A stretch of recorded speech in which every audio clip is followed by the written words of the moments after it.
to have a birthday. You know, obviously, like, it's hard to get through the year sometimes, but it's easy to have a birthday.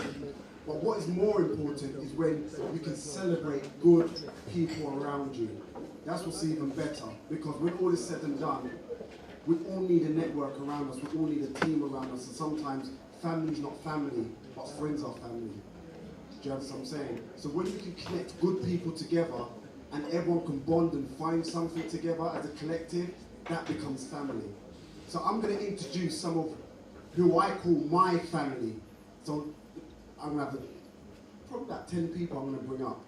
And I want you guys to really share their journey with them. I really want you guys to understand and network with them, connect with them. Because I said, like, when I think about these guys, it's tearful for me, because they've been a part of a journey and they've achieved so much. And if you look at how they've managed to get through their life, you'll be so surprised. So I'm going to introduce my first, I'm going to call them guests, my first set of family members up. They're from the Brixton Soup Kitchen. And as you guys know, they've done so much, they've helped thousands and thousands of people all over. They've done so much, and I want to just share, I just want you guys, listen, Solomon, Ash, I want you guys to come out, give a round of applause, and I'm going to tell you about what they do, how they do it, and what they've been doing. These guys are my family, we do so much together, and there's so much more to be done. Okay? Come on guys, round of applause, come on.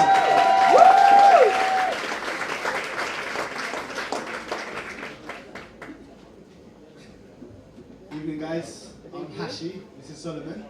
First of all, for me it's a celebration of these two humongous guys. So first I'm going to say to Kevin, we all know about the inspirational talks and seminars that we're doing.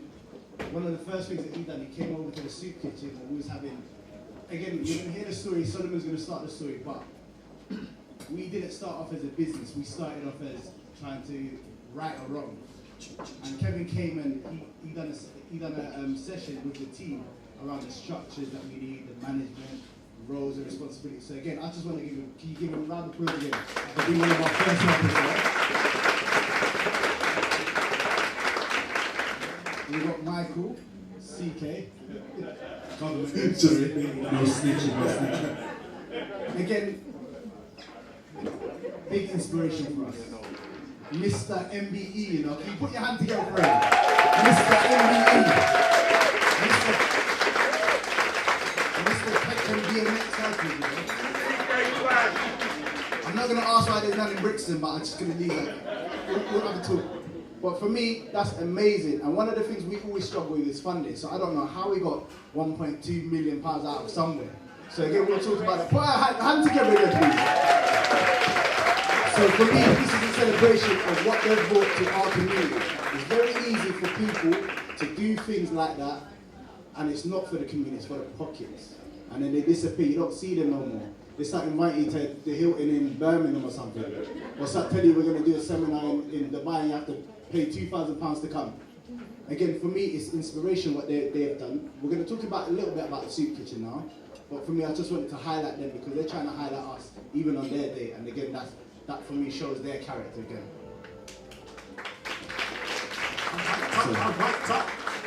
Hi guys, sorry guys, we don't want to bore you, but we just want to kind of give you a quick insight on what we do. Basically, 2012, these... I tried to give this is like a mash you up, this one's trying to mash you up. Guys, you hear me? Yeah. Yes. Yeah, 2012, as you guys know, the weather right now is crazy, it's blistering cold. And that is one of the main reasons why we decided to start Brixton Soup Kitchen. Now, we started it with no funding whatsoever. We just said, you know what, we've got a lot of friends who's got a lot of clothes out at today. You know, there's a lot of people that go out and they say, I will never wear this dress again, I will never wear this coat again. And I just want people to kind of understand. I think this year alone, I think we've lost 2 homeless people just for not having enough clothes. And that was one of the main reasons why we decided to start the soup kitchen. So we've been running now for almost 4 years with no government funding. And without... He always says that, it's no funding whatsoever, not just government funding. No funding whatsoever. People get funding. And that's one of the perceptions what we're trying to change, because even though we've been on surprise, we've been on so many, we've been on things like that. The pressures, what comes with that is they make us look like we are plush and we're good. And even though we've got Ayo in the building, a big round of applause to Ayo, because Ayo's seen the work that we've been trying to do and said we needed a branded car. We get a lot of people selling us the sickest dreams. Stand up, Ayo, stand up. Where's Ayo? Yes, Ayo. Yes. And Ayo's come to us, and he said, what do you guys need? There's a lot of people what kind of come to us and say, we can supply this and we can supply that. And we get people from our own community, what we always forget about. We always get people from like MTV, and then there's things like that where those are the ones who always forget about us. We get people from Citibank, they forget about us. We get people from ITV, make us look good and forget about us. And this is what I'm trying to say, we've got to kind of stick to our communities, because without the community, we would not be where we are today.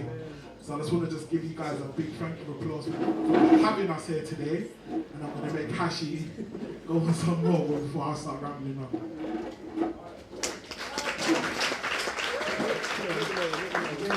As Solomon said, for us, one of the main things, we've been running for 4 years with no funding. Again, it's not to say, I'm just going to put it out there. A lot of people will think work like this is because you can't get a job, or you're not educated enough, or you can't get access to it. Solomon is severely dyslexic, and he amazingly got his degree.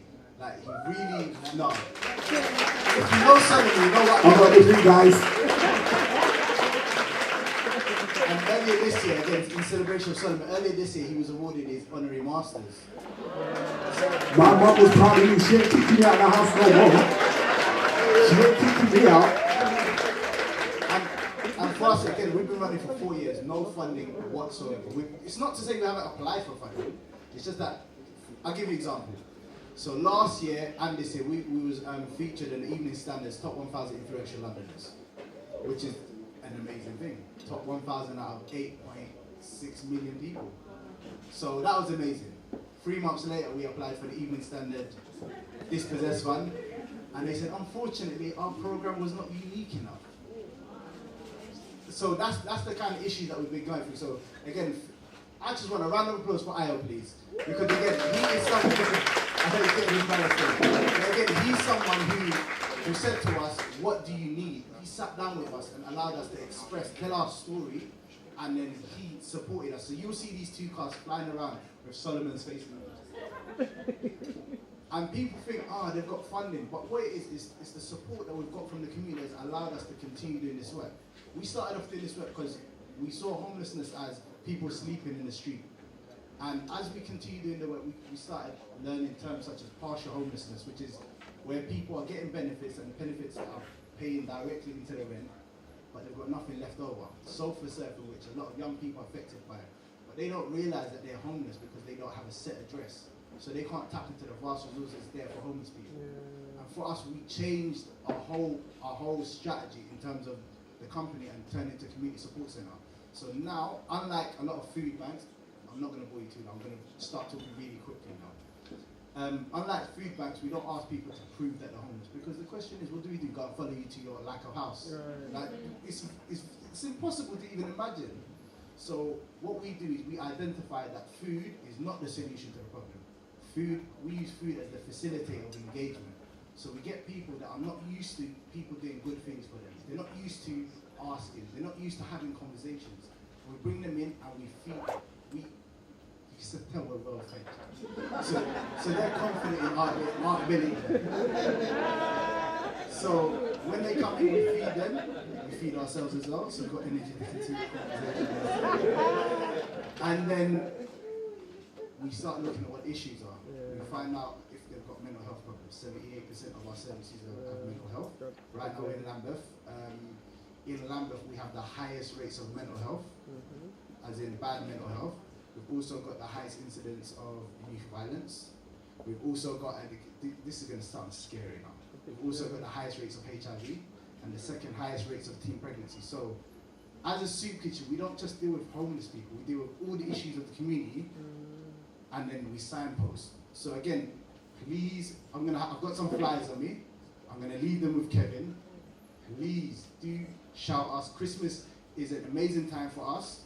It's a horrible time for the people that's out in the streets. So it's not to say you have to be part of Soup Kitchen to do something like that. Just look at someone, have a conversation with them. Give them a hot drink. You know, just get involved that way. Yeah, we can all make a difference in our small way, yeah? So thank you very much for giving us your time. Thank you. Also, let me invite you onto the stage. Also, every Thursday evening, we run a service. Okay, hi everybody, I'm Kerry. I didn't actually plan on speaking tonight. I didn't know that these guys were going to be here speaking tonight. On top of the Brixton Soup Kitchen, there's a project called Lawyers in the Soup Kitchen that runs every Thursday night between 9 and 6 and 9 p.m. Now, what we aim to do, it was founded by a lady called Swanika Alcindor, a young barrister from the area. She's in Jamaica at the moment, practicing to be a barrister. So, on the back of the Brixton Soup Kitchen, we are now there giving advice, free legal advice, because I'm not sure if everybody's aware, there's a lot of legal aid cuts. So that means that a lot of people haven't got access to the justice that they deserve. So we run that project, and if it weren't for you guys, we wouldn't be able to do it. And your dedication to us, there's sometimes we can't get into the building and Solly's at home eating dinner, we're phoning like, Solly, can you come in and let us in the building, please? So it's not just about them feeding people, about kind of preventing, it's also about the prevention, and that's what we do. We've had people come in with issues of being evicted, financial issues, and this is what leads to the homelessness. So it's not just about dealing with the problem, it's about preventing the problem. And this is what they're working at. So, you know, we're working on funding. We're always working on funding. We're working on funding, and we'll get it. But I just need to big up these guys because they work so hard, they're so dedicated. I've seen you guys in meetings, putting your foot down when the council want to close the building down, you're like, no, we need this in our community. So anyone, if people, you know, any little support that you can give us, because it's something that's so close, it should be so close to our hearts, walking down Oxford Street and seeing someone sleeping on the floor. And I'm freezing cold and I'm wrapped up warm, and this person is sleeping on the floor. And it's heartbreaking, and we need to separate ourselves from our lives and sometimes put ourselves in other people's situations and just say, you know what, we can do more. And we really can. Because even if it's £1, we can do more. And in this generation, in this time, people shouldn't be sleeping on the floor. They shouldn't be homeless. They shouldn't be starving. They shouldn't. And in London, we're like the financial capital of the Europe right now. Everywhere. Of everywhere. We're not in Europe no more. We're still in Europe. We're still in Europe. But we're not in the EU. But yeah. So thank you everyone. Sorry, I can't. Thank you. You guys. Guys, give a round of applause. Hold on a second. Did you get a doctorate? See, he's got a doctorate as well. Congratulations, man. You said you got a doctorate. You kept it quiet. See how much they're doing. You also got a doctorate as well. Proud of you, bro. Conversation afterwards, yeah? Conversation afterwards, yeah? Nah, don't play this shit. Guys, thank you very much. I appreciate you. Thank you. Thank you very much. Okay, so, see, I'm going to introduce some more of my friends up, and I want you guys